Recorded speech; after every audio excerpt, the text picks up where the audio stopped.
2021 Premiership to the Melbourne Football Club. The expectation there would be more to come, and here we sit, 2023 with the prelim final weekend ahead, and they've yet to enjoy final success since. And the looks on the faces of those Melbourne players would indicate that it is hurt and it's cut really deep. And take nothing away from the Carlton Footy Club, who are absolutely superb, but they are a big discussion point. The Demons, they've gone out in straight sets 2 years in a row, and I think that was a bitter pill to swallow.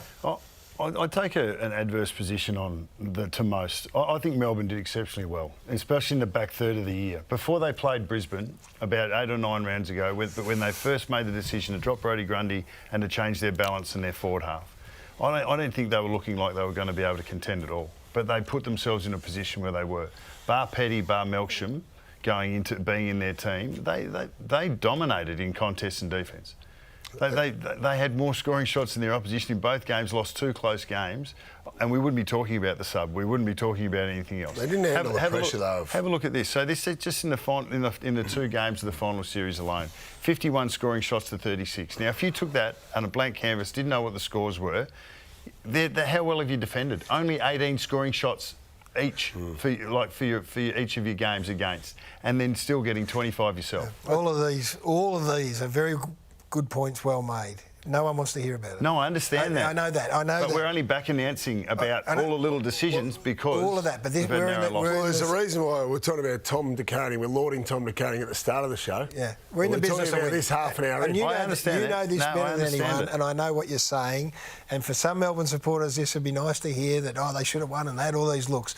But the bottom line is, for the second year coming, they've failed to capitalise on an area of the game where they've got complete dominance in, and it continues to let them down. You saw the vision of those players. Like they'd absolutely emptied out. They didn't shirk it. They gave everything they had. There's no they didn't finish or execute well enough. We just saw in those stats. That's what it came down to. Is there a concern, though, it's not just in front of goal for Melbourne? Like, Melbourne, a team of rushers. Now, they're big-name players. I'm not sure their kicking accuracy was poor, guys, but their accuracy around the ground, especially when the game was on in the second half, they just weren't seeing the field as well they should have. I think their big names lacked composure. How many times have we sat here on a Monday night and cut edits up where, how can he not see Langdon sitting out there on his own? If we talk about a game-style criticism, it's probably that, to spread the eyes a little bit, to change the angle at time. Like, it's probably one in 6 times more often. So you can still play the way you play 80% of the time. So this happens because they play 2 straight line, do you think? Well, it can happen, but they're feeding into context. Well, look at that. That's just got to go inside a lane. 25 seconds to go. That's your only avenue to go.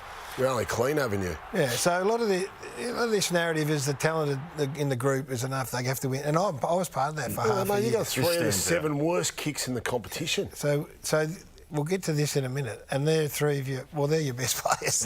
Your best players are your worst kicks in the team. Who end up getting the most footy. You have to have over 200 kicks to qualify for this list. So to have 3 of the top, or the worst 7, it explains a fair bit. So by halfway through the year, they weren't the best team. And in the end, by the end of it, they were peddling. And they're peddling in the forward half for reasons that are obvious, personnel and system.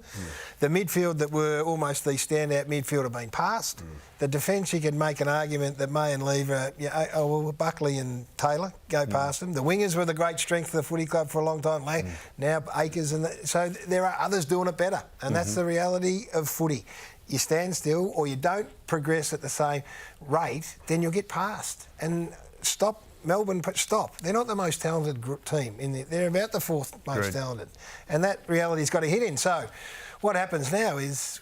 What do you want from Melbourne? Well, as a Melbourne supporter, it's okay to declare your allegiance. We all know that, and you're invested in Melbourne. I am with Brisbane, he's with Collingwood. I can put that hat on to say that I want them to suck it up, reload, stop feeling sorry for yourself, and go again. That's what I want them to do. Yeah, I didn't like the language that Ralphie just made. To find excuses for excuses we can make for excuses everywhere. Yeah, it's hard to back up again. Ask Geelong. It's hard to back up after you've won a premiership. They've backed up twice in a row, top 4 twice. They've gone out.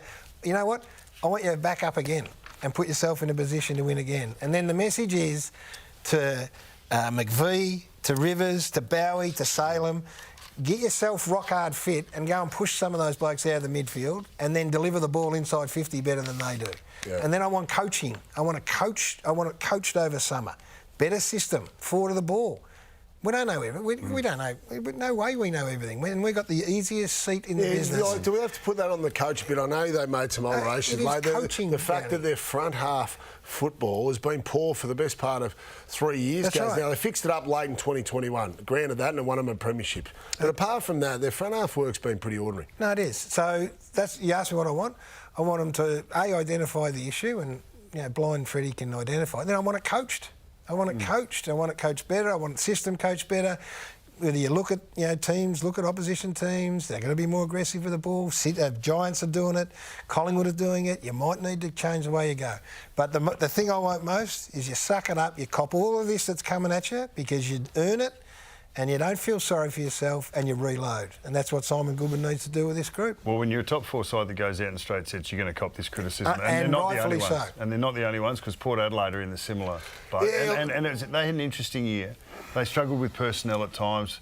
The speculation around Ken Hinkley's tenure was there for a long time, but really understood towards the end. Then he was signed, and then they lost 4 of their last 6 games. So that was a big drop off from a dominant side in the middle part of the year. Yeah, absolutely. It was their midfielders. They really need the young mids to fire, and this is a learning experience for you. Butters, Rosie, we know the stars of the competition. Drew there to help them. Dursman, we spoke about that, but they were unders during the final series there. Last week at the Gabba, I thought Rosie was pretty good, I thought Butters was below, and then they were below again on the weekend, and that just wasn't good enough to get. The problem with Port, just going in terms of list build, they've got 3 of the hardest positions. They need to find a ruckman. Probably need to find a key forward. Like Charlie Dixon's 33 years old, has an injury here, but they need help for Alia. Key forward, key defender, and ruckman. They don't grow on trees.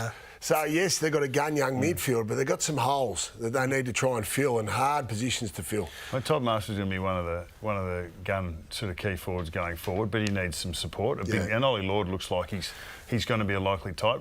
Ruckman, I reckon we've proven that might not be that tough to fill.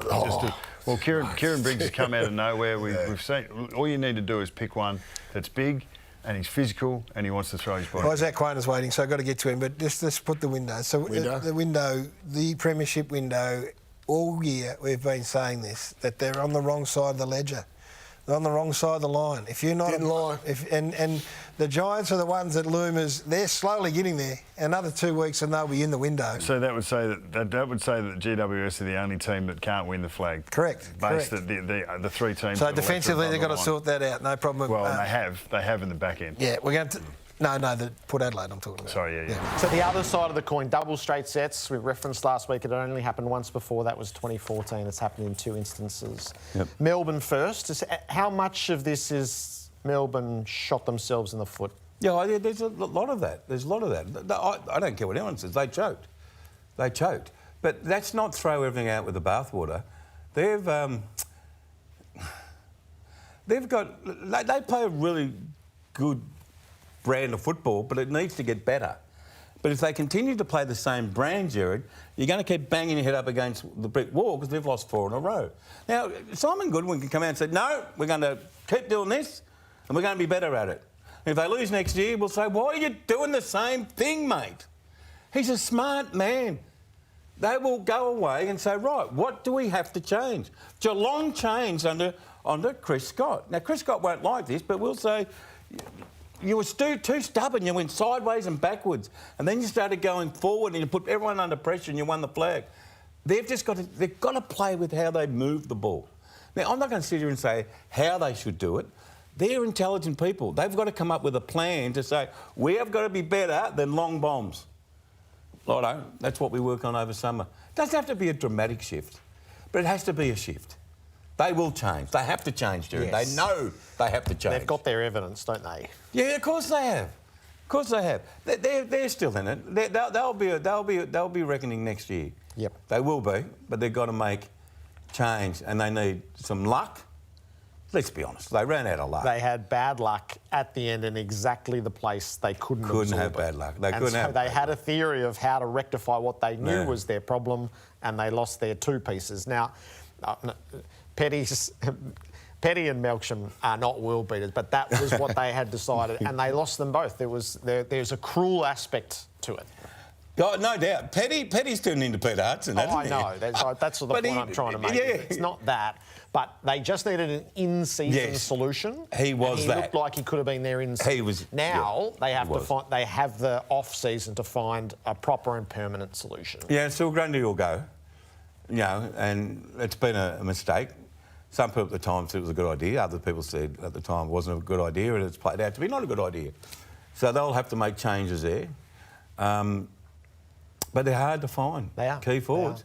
Port Do you know Adelaide. any? I don't know. Well, you've raised a few names in the past.